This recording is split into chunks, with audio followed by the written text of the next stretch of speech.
Folks, welcome to the Jake Feinberg Show. We're here in Macon, Georgia at Muscadine Studios, a place that my guest has had since 1982. Paul Hornsby, keep playing, baby.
The blues.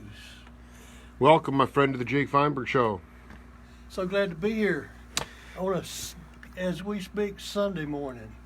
You know, it's a rarity for me. Well, it's beautiful. I mean, you know, I wanted you to talk to the audience about Johnny Jenkins. That was the first session that you did at Capricorn Records, and he was the huge influence on Jimi Hendrix. But can you talk about how you took his old blues style and turned it into that record? That was really your first Capricorn session. Actually, the guy more responsible than anybody would have been Johnny Sandlin, who actually produced that Ton Ton Macoute album with Johnny Jenkins. And Johnny was he had pretty much retired at that point. This was early 70s, and he was still a young guy, but he was still laying around just picking the blues and stuff, and that's all he wanted to do. And Phil Walden with Capricorn Records wanted to make something new out of it. He wanted another Jimi Hendrix. Because Hendrix was on fire at that time. He was hot. He was the hottest thing out there. And interesting enough, Hendrix learned his theatrics from watching Johnny Jenkins, and I had always heard that. And so, back in the early '60s, I was at the University of Alabama. And Johnny Jenkins and the Pine Toppers would come and play fraternity parties, and he'd jump around, put the guitar between his legs, and he would play Johnny Be Good with it behind his head. Fast forward to the late 60s, Hendrix breaks out. He's doing the same thing, and at this time I did not know the connection. And I thought, what are the odds of both of these guys doing the same act? So then when I moved to Macon, I heard that Johnny Jenkins and the story, and so I asked him one time, and was it true that Hendrix copied his style? And he said, yeah. He said, you know, when Hendrix was a teenager, he had an aunt that lived in Macon, and he'd come down and stay with her some, and he would come out and see Jenkins play at Sawyer Lake. I don't know where Sawyer Lake is, or it might have been another place, but he said he used to see me do that, do my act, and he said it was a few years later I saw him in New York, and he was he was playing, he said he done got all these skinny strings on his guitar, and all these old things that he steps on, and all that old crazy mess. He said he was making all these wee noises and stuff, you know. And he said he didn't get that from me. I don't think he was too impressed with that part of it. So it was a true story, you know. But I want you to, because that was the one session where one of the earliest sessions where you basically had to you had to give him you had to craft that album for him because his style was much more old school blues than anything else. Yeah, we featured his vocals more than his guitar playing. Because at one point you put some Creole stuff and he's like, someone's singing Spanish on there. Yeah. Well, you're like, that's not Spanish. You know, Dr. John had just kind of started happening. And Jerry Wexler was crazy about that New Orleans swamp. Yeah. Swamp was the key word. That's right. In fact, they named the Muscle Shoals players the Swampers. I think that might have been the Swampers. That's right. Hood and Roger Hawkins. One of Jerry's ideas, you know. But he loved and Tony Joe White. He called, you know, from Louisiana, and he was just obsessed with think swamp. And so they, you know, Dr. John was really a persona. That's not really his name. It's Mac Rebenek. But they thought, well, we need a persona for Johnny Jenkins. So the persona really never happened. It just Johnny was Johnny, and that was it, pretty much. You know. Right. Could the audience wants you to? Can you play a little more gospel? It's Sunday morning. Can we play? Can we get a little church feel? Let me move over here to the. Yeah, let's go to the piano. Actually, let's go back a little before Sunday morning and get to some very late Saturday night. Yeah, that sounds great. As a matter of fact, this is an old tune from Erskine Hawkins from the 40s called After Hours. Erskine Hawkins.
Play a lot better on Saturday night than I do Sunday morning. You're doing all right, man.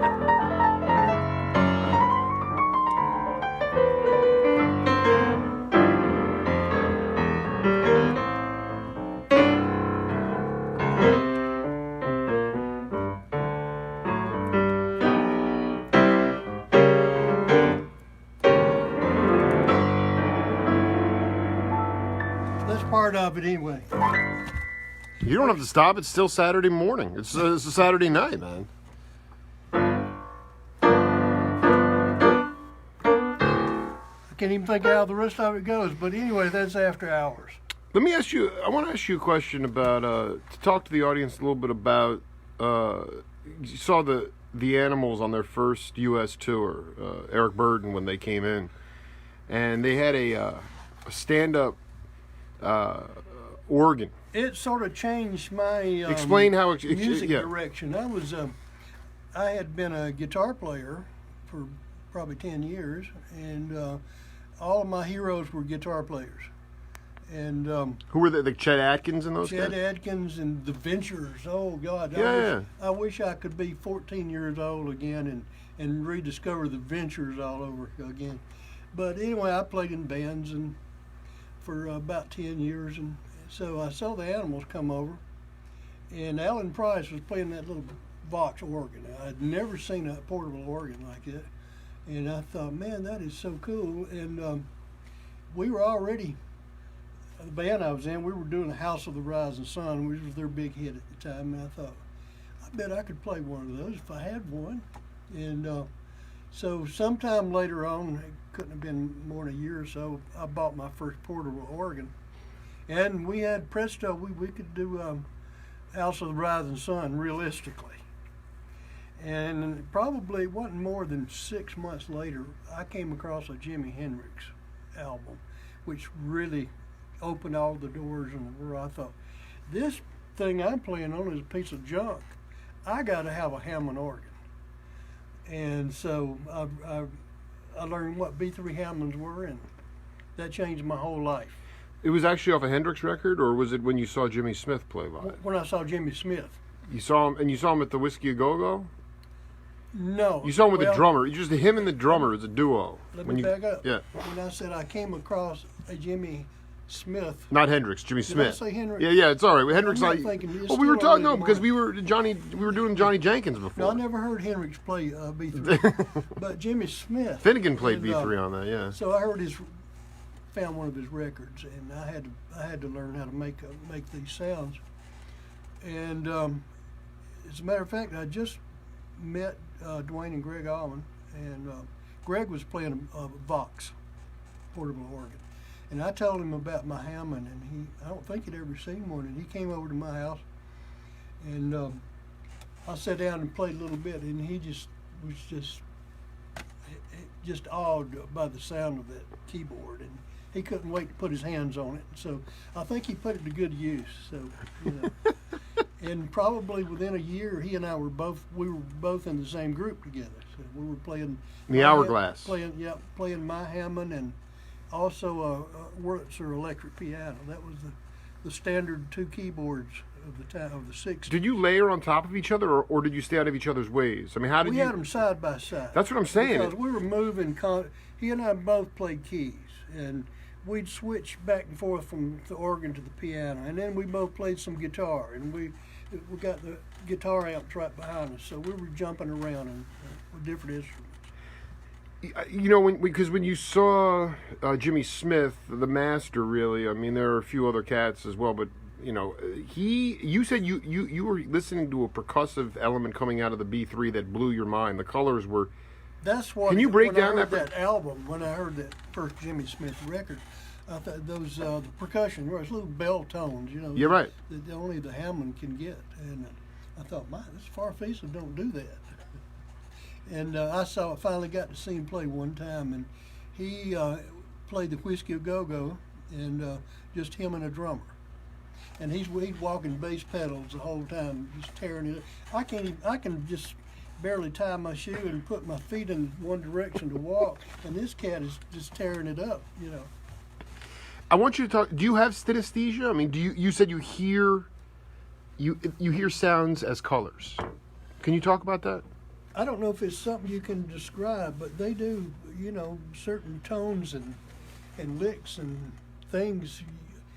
Obviously, you see a lot of blues in it, you know. But can you talk about just hearing colors in general, and when that got into your? Was that when you were playing guitar, or that's been with you forever? I don't know. It just sort of I don't know. I don't think it can be explained.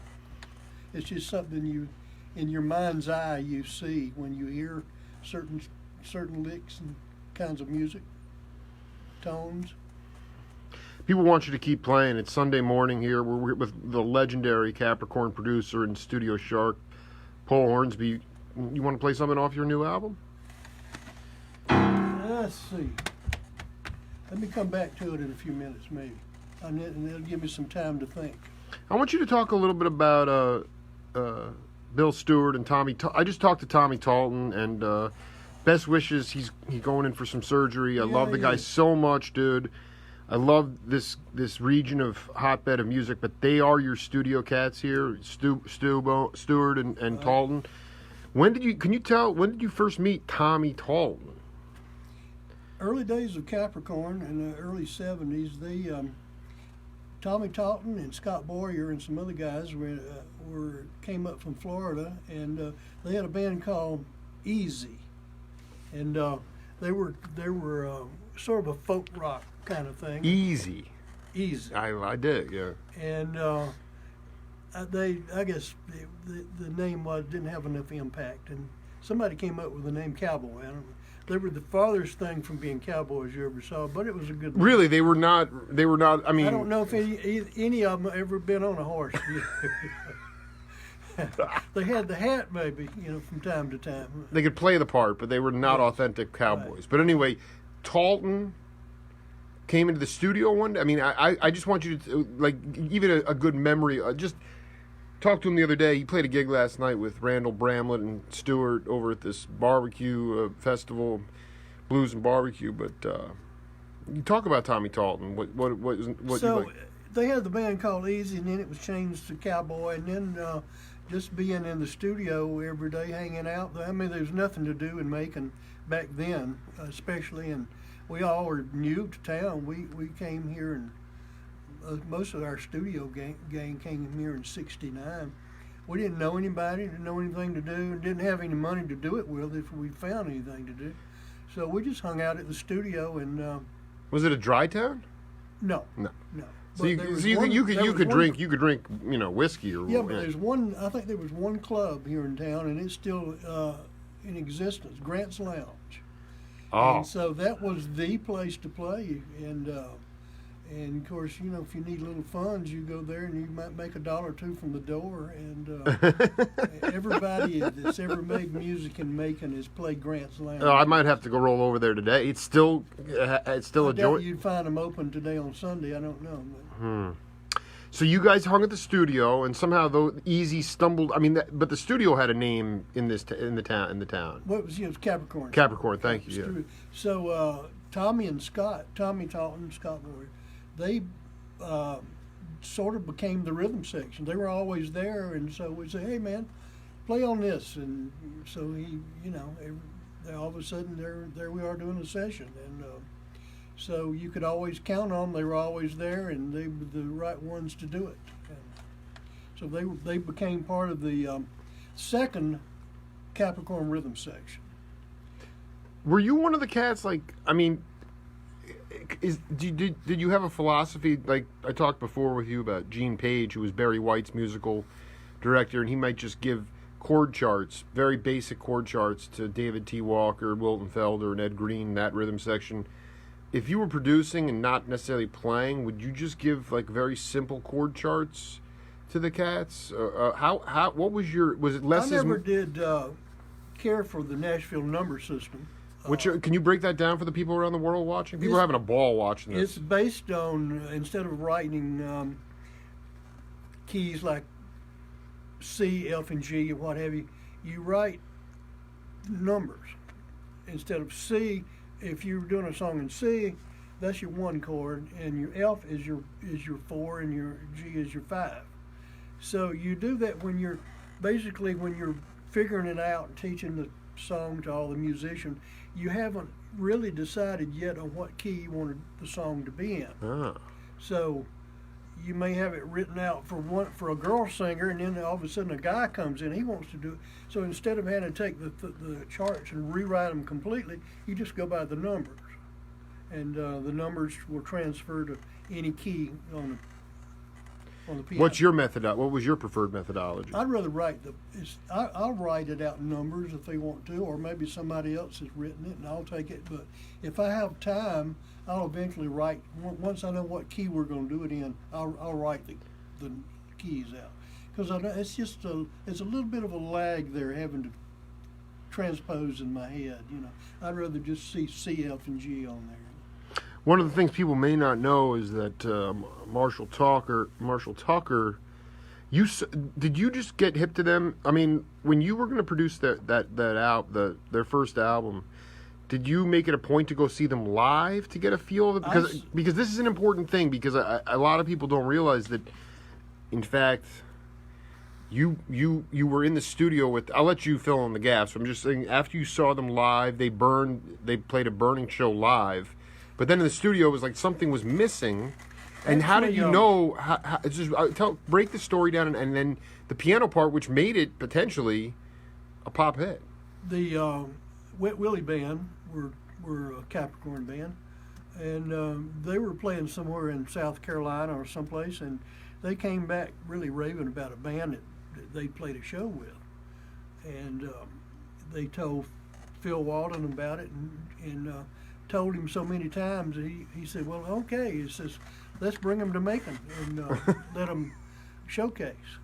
And as a matter of fact, the showcase was at Grant's Lounge we spoke about, and that's where so many bands auditioned for Capricorn, because it's the only place in Macon to play. And so they played, and I was there when they played that night, and Phil Walden just went nuts over them. He said, "You're right, boy. Thank y'all for turning me on to this group." And so turns out the band had already gone to Muscle Shoals and recorded some demos, which I never heard. And I don't know who produced those demos or what studio. It might have been Muscle Shoals Sound or Fame, or Probably Fame before, yeah. And so, but anyway, nothing ever came up. Nobody got interested in them. And so then Johnny Sandlin and I were the two house producers for Capricorn. And somehow Phil says, "Well, Johnny, take the band and cut some demos, see what you can do." So Johnny cut some demos, and nothing came of that. The tape just kind of just wasn't making it. And Phil said, "Well, Hornsby, I still believe in this band. I still think they got, you take them and do something with them." So, I took them and spent 2 months, a lot more time probably than they had been spending. And we spent 2 months in the studio and cut their first album. And then they put them, as soon as the record came out, they put the band out fronting the Allman Brothers band, which was the perfect audience for them. And within They would be opening for the Allmans live. Yes, Yeah, oh, yes. God. So I mean, there was their built-in audience, and the band went over so well live. So all they had to do was pick up the album, and the rest is history. It was a hit right off. But in the process of the recording, you kept saying there's something missing. Well, I took them in the studio, and there was a 6-piece band, 2 guitars, bass, drums, and flute. The flute was a interesting novel. Beautiful little. And that was something that really set them apart from the Allmans. No matter what band you recorded in the South, you would always be compared to the Allman Brothers. I mean, they were the biggest thing there was, and so you just naturally get compared. But the flute kind of set them apart. And but there was still something. There were some cracks that wasn't being filled. And I remember they also they asked me to play, and I was kind of a little standoffish. I didn't want to get in the way of nothing, and so I just play. My approach to working with them was always just fill in the cracks, play just enough, because live you didn't miss the keyboards because you had the visual thing going on and you had the volume thing going on. Probably even if you did a power trio record, you'd probably add some extra parts in there. It's just, 2 guitars, bass, and drums just sometimes is not enough. But in this was not. They were southern rock, I guess. Was Marshall Tucker. So the flute made it interesting. But I was gonna say in power trios, you might add additional percussion. Yeah, it's just like you try to add a little more to make it interesting when it comes to a record, because all you got is just the sound. You don't have the visuals and the volume and all this to flesh it out like a live show would be. So anyway, you asked me about playing keys, so that's how it turned out that I played keys. And then the record was a hit, and so I figured, well, that's the sound that made it. It is a hit, so why mess with success? And I heard it in a love song. Was that the tune? That came along. That was about the 5th album or so. That was way on down the line that we did that song, and up till then they did a lot of jamming, and some of their songs would go 7, 8, 10 minutes long. And so that was the first song we ever. They never had a hit single up till then. And so I remember going to the Georgia Jam at Brave Stadium in Atlanta in 1976, I guess it was. And they were in the dressing room tuning up Toy Caldwell and Tommy, and so we were going to start the new album in about a week or so. And I had, at this point, I hadn't heard any of the new material. I didn't know if they had any material.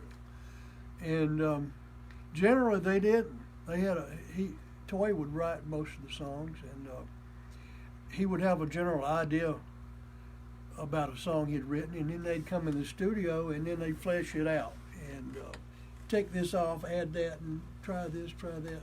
And generally he would do the vocals, and till we could get the track cut, and then Doug Gray would learn the song and then put his vocals on it. So we were in the dressing room right before they were going to play, and I said, "Have you got any material, for the new album we're about to do in 2 weeks?" And he started singing "Heard It in a Love Song" and strumming along with the practice amp, and I said, "That right there will be your first hit single." I said, "You've never had one, that'll be your first one." And so from that point on, when they came in, we made it a point to put all the hooks in, little catchy little spots, and so it went to number 10 in Billboard, number 10 in the nation, and that made their album sales just go through the roof. The power of a hit single is unreal. Have you figured out what to play?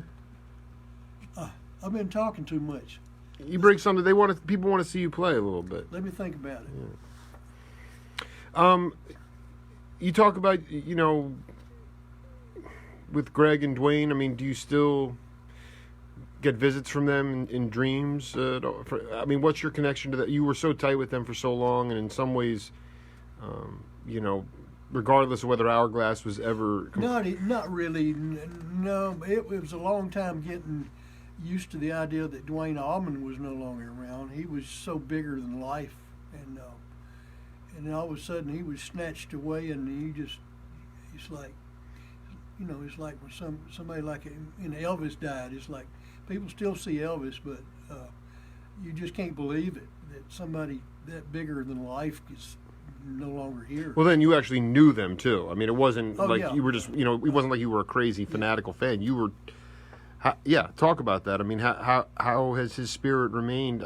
What do you still think about? I'm not that much of a or none of that. It's not about being sentimental. It's just like sometimes just getting a flash, Yeah. It's I don't think about it that much anymore because it's been a long time. That was 50 years ago. So, but Dwayne, he left a big old hole when he left us, and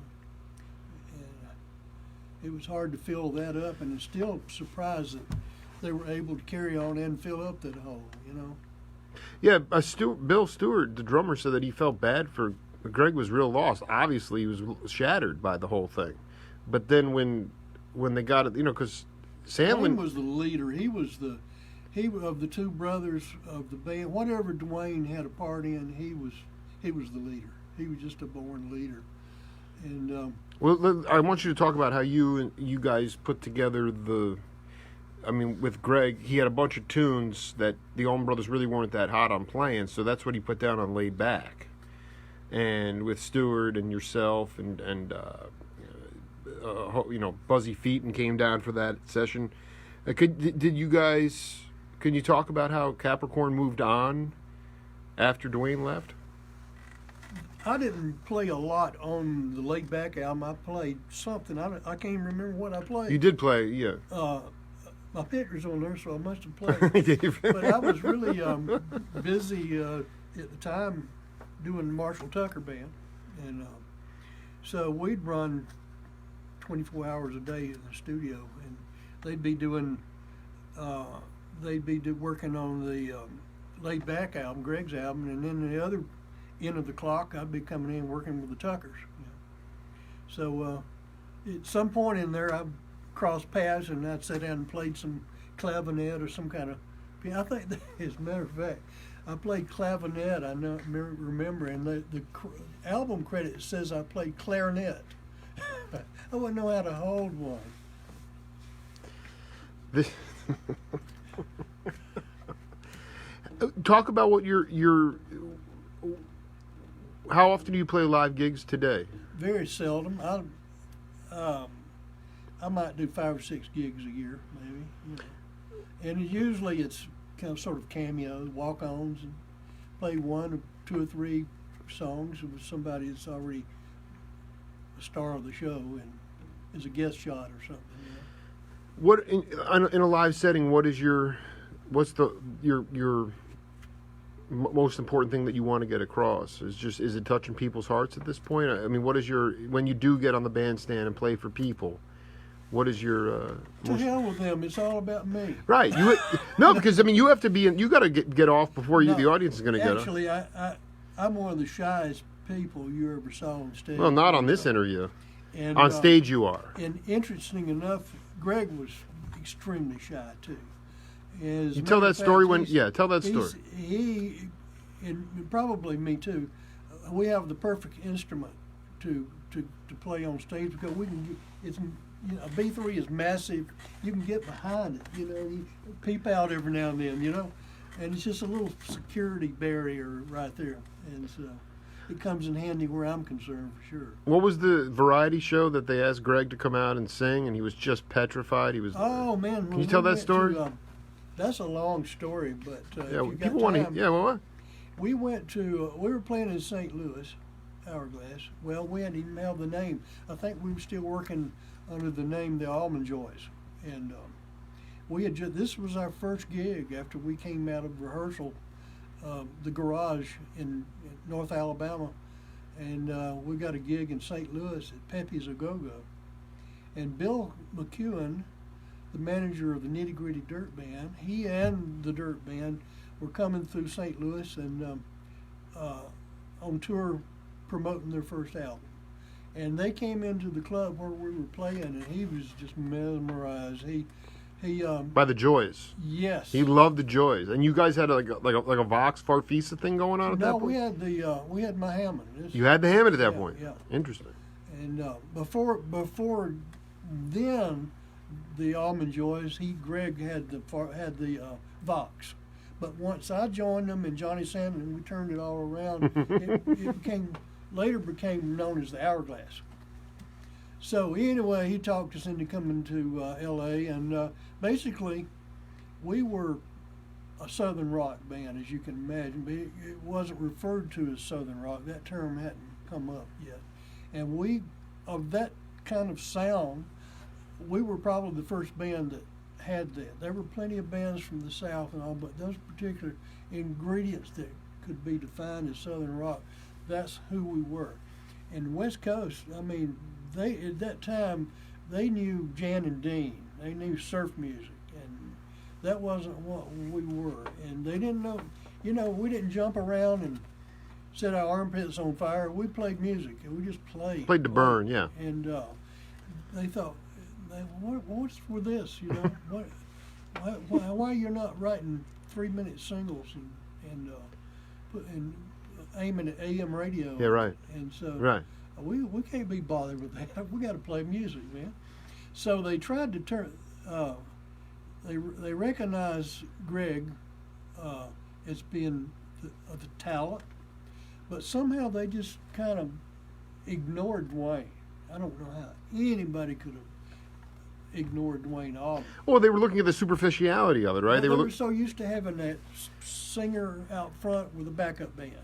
And they were in that mold. They were in that box, They want another Gary Puckett in the Union Gap. And so our first showcase for the producer we were going to have, they talked Greg into coming out from behind the keyboard and hand holding a mic. Like, Tony Orlando, And so we played the Carousel Theater, and it had a long runway.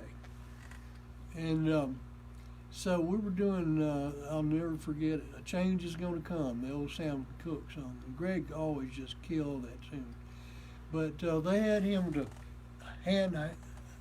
hold the mic and walk down the runway. I'd rather have faced a firing squad. Anyway, he's out on the runway, and he I think at one point in the song, he drops down to one knee, you know. He's like, can you imagine, I mean, just think about that now in retrospect, seeing Greg Allman walk out and drop down to one knee like a soul singer, you know. Anyway, his legs were just quivering. I thought, he's never going to get up. I don't think he's going to get up. He was just scared, just petrified. And he came back and he said, I'll never do that again. Don't ever ask me to do that again. And it was awful. It was just a mess. But that's what they had us do, you know, had him do. So from then on, we stayed behind. But Dwayne was ignored by the producer. They wanted Greg as the front man. Yeah. But he hated that. Or as far as being the out front in the Tony Orlando kind of vein. Yeah. No handheld mic for Greg. Do you feel like the Hourglass could it have gone a different way, or did it work out just the way it was supposed to work out? Even though no, it didn't work out at all. They never got it. They never understood what we were trying to do, and we, as I said, we were brand new. We'd been together a month, right, when we got signed, and we had the sound, but we didn't have all the material together. You know, it takes a little time to come up with a repertoire, and Greg had really not started writing at that point. He probably didn't even know he could write, and so we did. But we did. Who was writing? Were you writing? Nobody was writing. We didn't have time to write. Who was? I mean, you were playing basically covers or just improvisation? We were playing a lot of covers, and a lot of things we did. We kind of took old songs and made them our own. I mean, I dig. We did things like "Stormy Monday Blues," you know, and there are people out there today that think the Allman Brothers wrote that song. That's right. I mean, it's one of them, as they say, they took it and made it their own. And that's such a good point. You know, my generation completely thinks that's an Allman Brothers tune. Yeah. It's a Bobby Blue Band song. You know, I don't know who wrote it, but so was it completely it's so underdeveloped. The band was so underdeveloped. Just starting to. Right. Just starting to. Embryonic stages, something. And so you didn't really even know when people were giving you advice out there. You didn't know to say no. Well, we're just young kids, and we're just country boys. And here what do we know? We're in Hollywood, you know, and we just wanted to please everybody. And you know, sure, you want me to do that? Yeah, I'll stand on my head. Love to. And so, unfortunately, we should have been more vocal, I suppose. We were in we're in your studio you've had since '82 here, and your live shows though you could cut it loose. I mean, you played with the Youngbloods and Kaleidoscope. That's David Lindley, you know, in Kaleidoscope, and obviously Jesse Colin Young, and you know Banana was in the Youngbloods. I mean, in the on the bandstand at that time when you were able to go to the Avalon and play those places, that's where you really got off the most. I mean, that's where you were able to be yourself. Oh yeah, we never lacked for a great audience. We never had any problem. We slayed them. Slayed. It sounds like I'm bragging, but that was in the past, so I'm allowed to say that. But we opened for a lot of big acts, and then I would have hated to have been those acts after we got through sometime. And we'd play the Fillmore, and we had a great time, great gig. Every time we played the Fillmore, we played stadiums. We played everywhere you could play in California, but we didn't have that power of a hit record, and that's kept us from doing it. That's fascinating. But what could you talk about? I mean, you guys weren't like chop heavy group. What was it? Was the soul element, Blue People? I mean, because what you're talking about is like a spiritual thing where bands would not want to follow you, but it wasn't like you weren't setting your armpits on fire. I mean, the artists just loved what we were doing, and for a long time there, we did. We closed the show with an old song called "Tobacco Road," and this was who's the original on that? The Nashville Teens. It was a group from England that never been to Nashville in their life, but John D. Loudermilk wrote the song. Yep. And But we had this thing, and we made it. Everything was psychedelic in those days, and we made it a train wreck at the end. Dwayne would throw his guitar up in the air, and it'd come down, and it'd be feeding back, and just the biggest noise you ever heard. And I'd be kicking the reverb on the organ, and Johnny Sandlin turning his drums over. It was So your psychedelic sonic expansion, everybody was hearing that stuff. It sounds ridiculous now. No, it doesn't. And, but that never came across on the record. That never got on the Rex. No, you can't put that on the record. And so the crowd they just in shock, like, look at these guys, And then the next band's got to come on with their little folk songs, So what are you going to do? Right. They're not even plugged. They maybe not even plugged in. Yeah. We're doing a lot of shows with Michael Murphy, and he had a duo called Lewis and Clark at the time.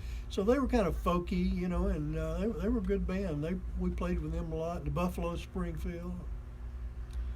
Bands like Moby Gray. Absolutely. I love Moby Gray. Yeah, those guys were marinating in electric psychedelia. I mean, to me, it's like, if you didn't have a hit, how did you even get to go on tours? I mean, how did you even get gigs?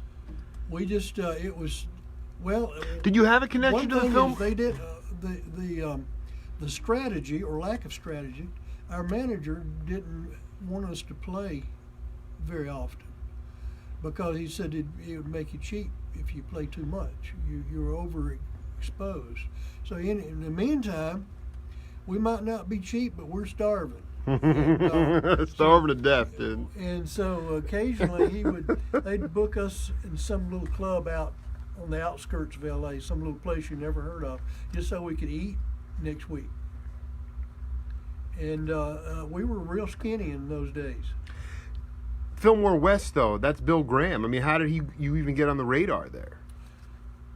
I don't know. Because you played. I mean, those posters are iconic, and you played multiple times up there. Bill loved the band. I don't know how. How did Bill? So you went. I don't know how we got our foot in the door right there. I just went where they said go, and I went and played, and never gave it. Maybe you got a meal or something. I knew that once wherever we got in, we would be able to go back again. And Bill loved the band. I don't know how many times we played there. People were jonesing for you to just play that Ivory. Can you play a little bit? I'm just drawing a blank this morning. I've never had piano block. What about something off Grinder Switch, or even just something improv? Just something to show you were doing just fine before.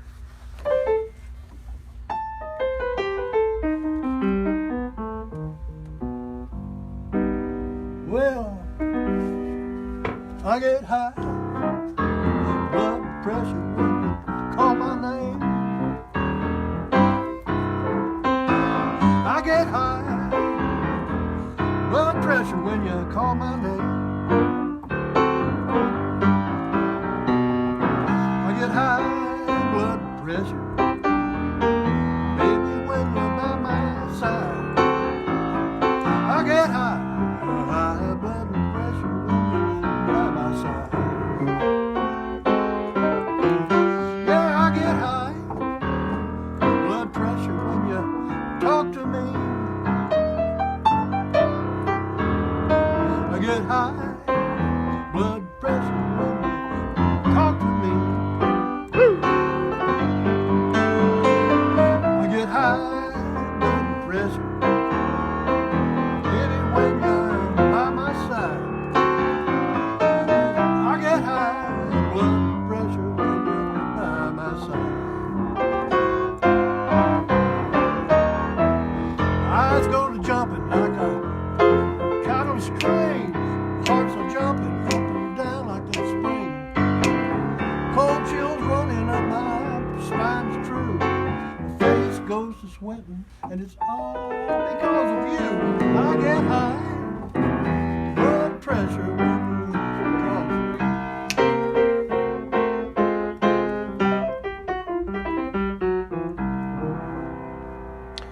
Good enough. Good enough. Here we go.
Yeah.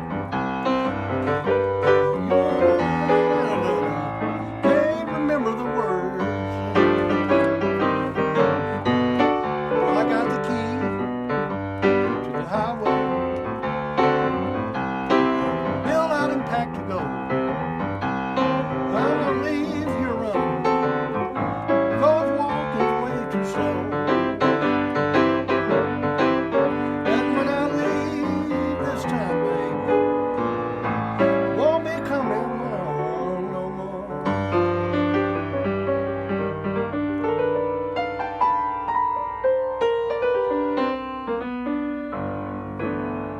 If I'd known I was going to have to play, I would have practiced. Well, you're doing all I right. thought I was just going to talk today.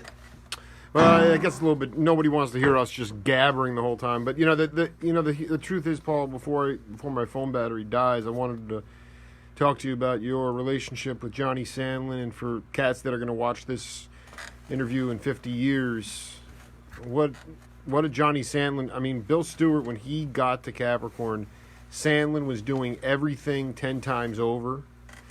What is his legacy to music, and what did he mean to you as a human being? Johnny Sandlin and I were musical brothers more so than anybody else I can think of. We started playing music together when we were 19. And I mean, constantly. We were in more bands, and then we came to Macon to work for Capricorn at the same time. And he was staff producer, and so was I too. And he did a ton of work. And so we're there in the same studio working every day. You know, we did this for years. You couldn't get out of each other's way. You were with each other all the time. Yeah, sometimes we wish we could get away from one another. I'm sure, you know, it's like a marriage, you know. But Sure. I didn't know I had no idea I'd miss him as much as I do since he's not with us. What do you miss most about him? It's just, you know, he was a sort of a sound. Even though when he moved back to Alabama, I'm over here, I'd do something I'm kind of proud of, and I'd send him a copy, and you know, it was my sounding board, you know. And he didn't always like what I did, and vice versa. But you know, I felt like if he bragged on something I did, then it must be really something, you know. He'd tell you the truth. Yeah. You guys learned techniques from each other in the studio? Did you learn? I mean, because you guys were doing everything. I don't know that because we're not working side by side so much in the studio. No, but maybe if you like heard something he did, or the way he mic'd a certain drum, like where you would use it in the next session, did you guys try to? Not any one thing that sticks out, but I'm sure we influenced each other somewhat. You know, you learn by everything around you. You know. Was Pops Popwell the first slap bass player? Our first rhythm section here consisted of myself and Johnny Sandlin, Johnny on drums, and Johnny on drums? Yeah, Johnny was a drummer. He would play drums in the Hourglass. Wow. And Pete Carr was on guitar. So we had 3 Hourglass members right here as our first, and then we added Popwell, Robert Popwell. And it was a few years after they all left, Macon left. Popwell was out with the Crusaders, and he was the first one I ever noticed doing that pop bass. It's a good name for it. Slap bass. Slap bass. He was slapping it, but in the studio or when you saw him live. I didn't see him live. I saw videos of him or a TV show or something. I thought, man, that's cool. What are you doing there, Pop? Why didn't you do that when you were in Macon? Now, I don't know if he was the first to. I wouldn't say he was the first to ever do that, but he's the first I ever heard do it. One of the great guys, one of the many great bass players to play with the Crusaders, Paul Hornsby. I feel blessed to be down here with you, man. I had such a ball, and next time you played your ass off. I'm going to practice. Yeah, well, I mean, it part of that authenticity just bleeds out. It's not about perfection; it's about soul, and that's what my journey's about. So much love to you, man. Thank you for being part of the program. All right, thanks for asking. Well, you're welcome anytime. Yeah, baby. Live from Macon. We'll be back later today. This is the Jake Feinberg Show. Take care.